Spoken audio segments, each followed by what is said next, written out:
what's come out this morning.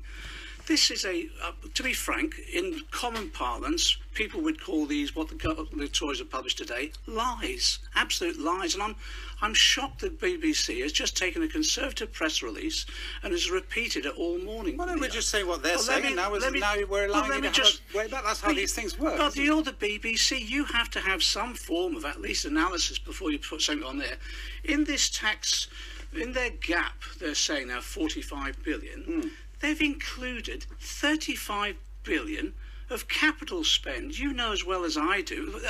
I'm amazed the Chancellor of the Exchequer can't distinguish between capital and revenue spend. You know as well as I do, capital spend does not come out in terms of individual revenue spend. It's just the cost of the boiler. Okay, we've heard it loud and clear then that 45 billion, the 65 well, billion. it's shoddy that I think it's shoddy that the Tories have produced it, but also I have to say I think it's the BBC should have been critical before they run with headlines that they've got. Isn't the point the more dangerous political point for you that if you have spokespeople who go on to broadcast outlets and aren't on top of the figures, that is what damages the credibility. Well, that's what allows your opponents to say the things. Well, let me just say this, and let me give this assurance to everyone.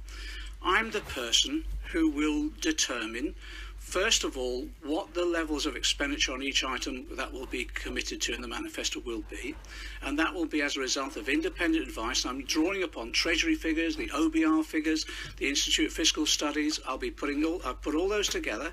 I'm the person who will be identify the funding source, and then when the final manifesto is drafted, we'll publish that in a way that the Conservatives and no other party so far has been able to do. And I will give this assurance. I've got a reputation for being a hard-nosed bureaucrat, both in my professional life in the past and also politically. I give this assurance. Our policies, it is about the language of priorities. Our policies will be fully costed and the funding source will be identified. We'll ensure that those priorities are the priorities of the British people, and that is about having a fair tax system. And will we learn in your manifesto whether personal taxes are going to go up? Yes, of course you will. I said that to you last time. What we'll be saying... Well, just to go back to that... I thought you would do. We had an interesting... Look, let me get clear, Justin. But you weren't clear about taxes going up on the rich. Because you said the rich are 70 to 80,000. That was very clear. But what you didn't then commit to is saying that they'll be paying more in personal tax. Justin, you're a scallywag. Let's go back to it.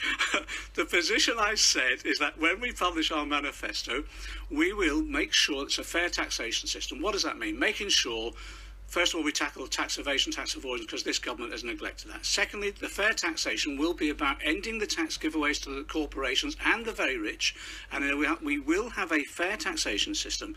And where I identify the need for any tax increases, I give this assurances, middle and low earners will be protected. Why don't you ask the Tories whether they'll match my assurance?